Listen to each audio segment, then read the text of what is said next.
Hello, स्वागत है आप सभी का हमारे दूसरे वीडियो में। आज हम पढ़ेंगे समास, हिंदी व्याकरण का एक और लेसन जिसका नाम है समास।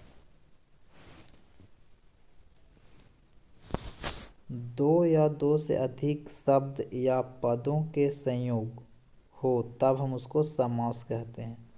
जब दो या दो से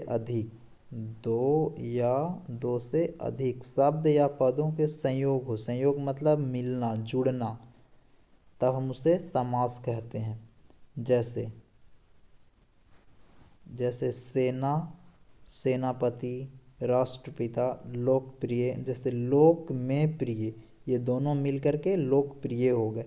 राष्ट्र का पिता, ये दोनों मिलकर के राष्ट्रपिता हो गए। सेना का पति, ये दोनों मिलकर के हो गए सेनापति। अब है समास के प्रकार। समास के 6 प्रकार होते हैं। पहला अव्ययी भाव समास, दूसरा तत्पुरुष समास, तीसरा कर्मधारय समास, द्विगु समास, द्वंद्व समास और बहुव्रीहि समास। समास कितने प्रकार के? 6 प्रकार के होते हैं। समास 6 प्रकार के होते हैं। पहला अव्ययी भाव, दूसरा तत्पुरुष समास, तीसरा कर्मधारय समास, द्विगु समास, पांचवा द्वंद्व समास और छठा बहुव्रीहि समास। बारी बारी से पढ़ते हैं सारे समास के बारे में। पहला अव्ययी भाव समास, वैसा समास जिनका समस्त पद का पहला खंड अव्यय हो। अव्यय क्या होता? जिस पर लिंग, वचन, पुरुष विभक्ति का कोई प्रभाव ना पड़े, उसे हम अव्यय कहते हैं। जिन शब्दों के प्रारंभ में उपसर्ग जुड़े हों वो अव्ययी भाव समास होते हैं।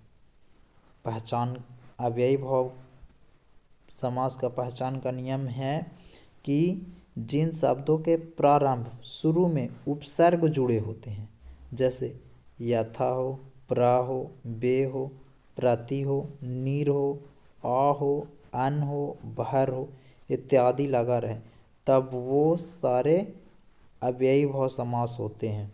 एग्जाम्पल में देखते हैं, जैसे शक्ति में जुड़ा यथा बन गया यथा शक्ति। पेट में जुड़ा भर, प्रत्येक, आजन्म, बेरहम, रातों रात, साफ साफ, धीरे धीरे, पहले पहल, आमरण, उपनयन इत्यादि। अगर हमें दो शब्द दिखे एक ही जैसा दोहराया हुआ, जैसे धीरे धीरे, साफ साफ, पहले पहल, रातों रात, तो वो भी अव्ययी भाव समास होते हैं। जब दो शब्द दिखे, दोहराया हुआ शब्द दिखे, तो वो भी शब्द अव्ययी भाव समास होता है। जैसे बीचों बीच, धीरे धीरे, रातों रात इत्यादि। दूसरा तत्पुरुष समास। तत्पुरुष समास, इस समास में समस्त पद का अंतिम खंड प्रधान होता। यह खंड विशेषण या संज्ञा होता और समस्त पद भी संज्ञा होता। तत्पुरुष समास किसे कहते हैं? तो समस्त पद का अंतिम खंड प्रधान होता है। अंतिम खंड प्रधान होता और यह अंतिम खंड या तो विशेषण या संज्ञा हो सकता है। पहचान का नियम इसका है कि समास को हम अलग करने पर बीच में का, की, को, के लिए, में, पर से निकलेगा। अगर हम समास को अलग करेंगे तो का, की, को, के लिए, में, पर से ये सब निकलेगा। जैसे रंगमंच, रंग के लिए मंच, वनवास, वन में वास, नेत्रहीन, नेत्र से हीन, लोकप्रिय, लोक में प्रिय, प्रेमवर, प्रेम का रंग, प्रेम वाटिका, प्रेम का बगीचा, कामचोर, काम से चोर, पॉकेट मार, पॉकेट को मारने वाला, 50, 50 की संख्या में इत्यादि। तीसरा कर्मधारय समास, वैसा समास जिसमें उपमा विशेषण की बात आए, उपमा उपमेय या विशेषण की बात आए, हम उन्हें कर्मधारय समास कहते हैं। या शब्द के दूसरे पद की विशेषता बताई जाती है। हम इसको पहचानने के लिए यदि हम कैसे लगाकर देखें, यदि उत्तर मिल जाए तब वो कर्मधारय समास होगा। कैसे लगाकर देखने पर उत्तर यदि मिल जाता है तो कर्मधारय समास होगा। एग्जाम्पल, मृग नयन, नयन कैसा है तो मृग के समान है। नीलांबर, अंबर कैसा है तो नीला है। कमल नयन, चंद्रमुख, काली मिर्च, मिर्च कैसी है तो काली है। चंद्रमुख, मुख कैसा है तो चंद्र के समान है।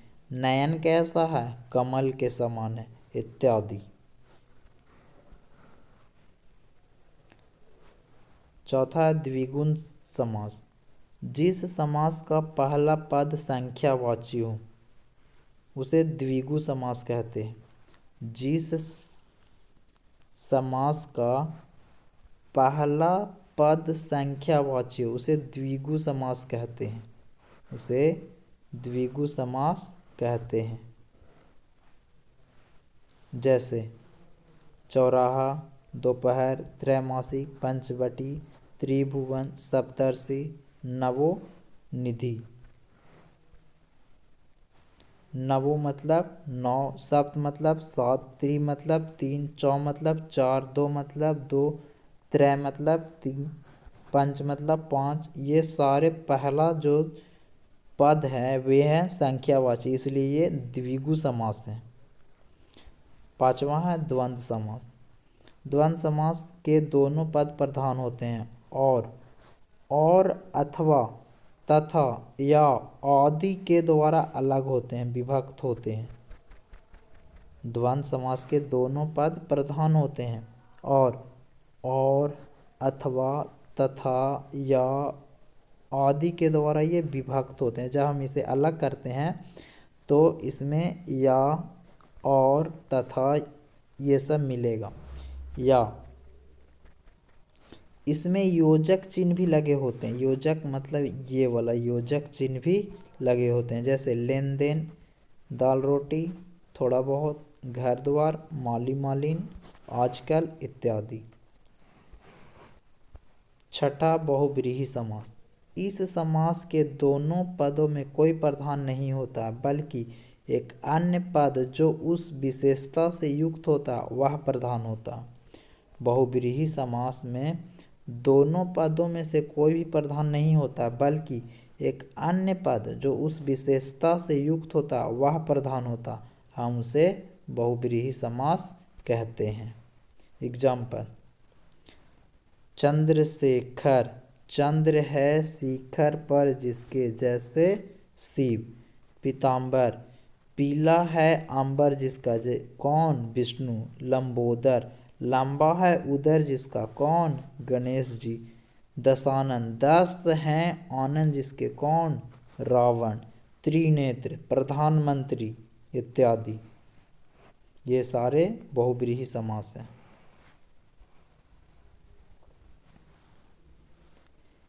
नोट पॉइंट में याद रखना है कि एक शब्द के अंदर सिर्फ एक ही समास हो ऐसा जरूरी नहीं है।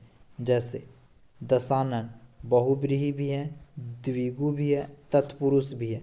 नीलांबर कर्मधारय भी है और बहुव्रीहि भी है। थोड़ा सा में हम पढ़ लेते हैं समास का प्रकार अच्छे से। जिसका पूर्व पर प्रधान होता है अव्ययी भाव, जिसका उत्तर पर प्रधान होता है तत्पुरुष। तत्पुरुष दो भाग में बंटते हैं, द्विगुण और कर्मधारय समास। एक और है जिसका दोनों पद प्रधान होता है द्वंद्व समास, और जिसका दोनों पद अप्रधान होता है वो बहुव्रीहि समास होता है। जिस समास के अंदर द्विगु और कर्मधारय समास होता है उसके अंदर तत्पुरुष समास होता है, क्योंकि ये तत्पुरुष का ही दो भाग है। Thank you for watching. Please share and subscribe my channel. Thank you.